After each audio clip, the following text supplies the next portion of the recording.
দর্শক এই মাত্র দেখতে পাচ্ছেন আপনারা, আপনাদের সামনে আসলো টিপু হত্যার প্রধান আসামি, যে এই খুনটা করেছেন তার প্রধান আসামি সে। আপনি কি অন্য কাউকে দোষী মনে করেন?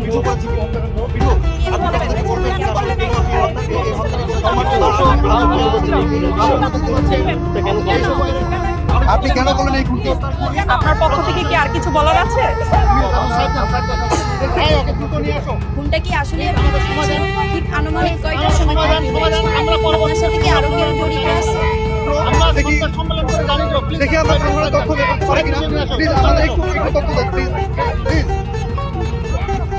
সংগ্রামী সাথী ও বন্ধুগণ, আজকের অত্যন্ত ভারাক্রান্ত হৃদয় নিয়ে আপনাদের মাঝে উপস্থিত হয়েছি। আপনারা ইতিমধ্যেই শুনতে পেরেছেন যে আপনার নেতা, আমার নেতা, মহান নেতা শহীদ টিপু ভাইকে নির্মমভাবে হত্যা করেছে ওই কুখ্যাত খুনি মিঠু এবং তার মদতদাতা রিপন। আমার ভাইয়ের রক্ত আমরা বৃথা যেতে দেব না। সংগ্রামী সাথী ও বন্ধুগণ, এই জনপদে রাজনীতি করি মানুষের কল্যাণের জন্য। জীবনের যৌবন, জীবনের সিংহভাগ সময় এই রাজনীতির মাঠে অতিবাহিত করছি। কিসের জন্য? যাতে করে মানুষের কল্যাণের জন্য কাজ করা যায়। কিন্তু অতীব দুঃখের বিষয়, আমাদের চারিপাশে রাজনীতির নামে কিছু হিংস্র জানোয়ার ঘুরে বেড়ায়, তাদের অবয়ব দেখতে ঠিক মানুষের মতোই। আমরা আজকের তাদের মুখোশ উন্মোচন করেছি। আজ আমার ভাইয়ের রক্ত কোনোভাবেই আমরা বৃথা যেতে দিতে চাই না। আপনারা আনন্দিত হবেন যে আজকের এই রিপন থাকবে না, এই জনপদে মিঠু থাকবে না। আজকের আমি আপনাদের অভিভাবক হিসেবে নিজে ঘোষণা করলাম। প্রিয় অভিভাবক, আপনার ছত্রছায়ায় আমরা থাকতে চাই। আমরা এতদিন অন্ধকারে নিমজ্জিত ছিলাম, আপনার ছত্রছায়া থেকে আমরা জনগণের সেবায় নিজেকে নিয়োজিত করতে চাই। আমরা খুব আনন্দিত, আপনার মতো মহান একজন অভিভাবক আমরা পেয়েছি। কি বলেন? হ্যাঁ ঠিক।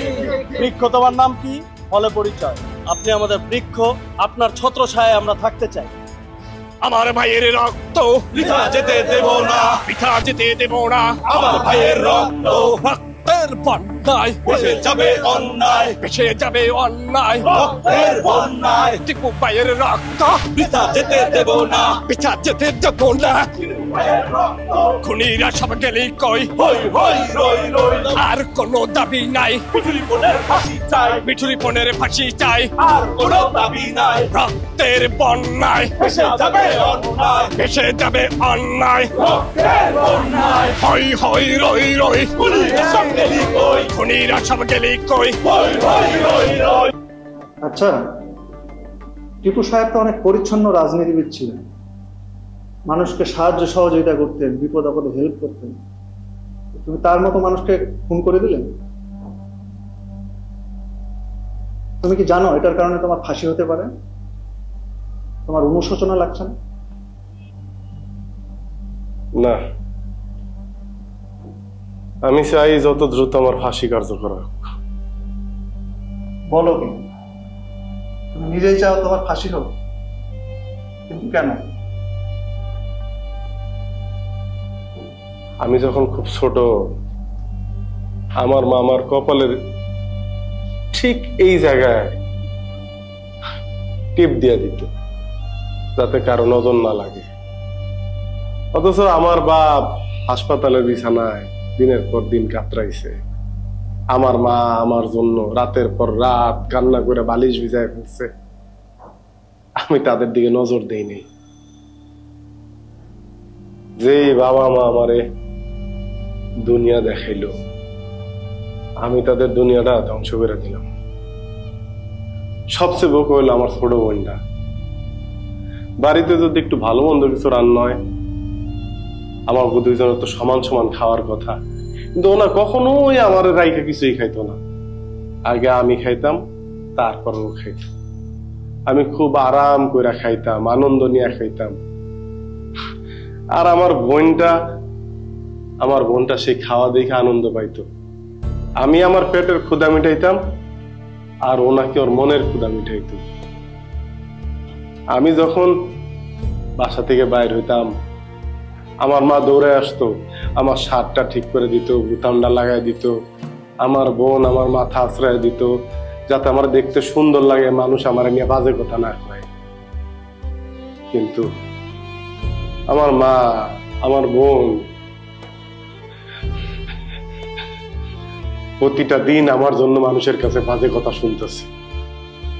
আসলে রাজনীতি নামক গোলক ধাঁধায় পইরা আমার মতো এই দেশের হাজার লক্ষ যুবক দিক বেদিক হারিয়ে ফেলতেছে। আমরা অভিভাবক মানতেছি যারা দেশের টাকা পাচার করে বিদেশ পাঠায় দিতেছে, দেশ ধ্বংস করে দিতেছে, তাদেরকে আমরা অভিভাবক মানতেছি। কিন্তু তারা তো অভিভাবক না, কারণ এই জায়গার খেলাটা হইলো স্বার্থের আর অর্থের। প্রকৃত অভিভাবক তো বাবা মা, মানুষ নামের সেই মানুষটা যে 10 মাস পরম যত্নে গর্বে আমারে তার পেটে ধারণ করছে,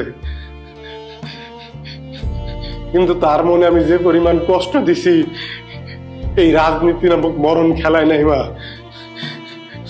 আমার সেই বাবা, যেই বাবা মাইলের পর মাইল হাইটা আসছে 20টা টাকা বাঁচানোর জন্য বাস ভাড়া, সেই টাকা দিয়ে কোনোদিন আমার জন্য খেলনা কিনে আনছে, কোনোদিন আমার জন্য খাবার কিনে আনছে। যে বাবা মা ভালো মন্দ না খাওয়াইয়া আমারে খাওয়াইছে, আমি তারে অভিভাবক মানি নাই, অভিভাবক মানছি তাদের। অন্যায় না করেও যাদের কারণে আমি আজকে জেলে, কিন্তু আমার না কোনো অনুশোচনা নাই। যেই পরিমাণ পাপ আমি আমার পরিবারের সাথে করছি, আমার বাবার সাথে করছি, আমার মায়ের সাথে করছি, তার তুলনায় ফাঁসি তো নগণ্য। আমি যত দ্রুত এই দুনিয়া ছাড়তে পারবো তত আমার জন্য মঙ্গল।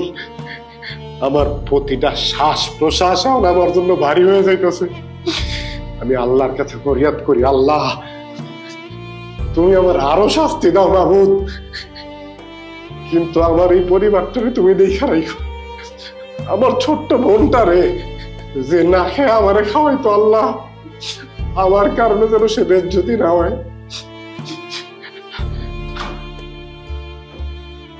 ভাই আমার শাস্তির একটু দ্রুত ব্যবস্থা করেন ভাই,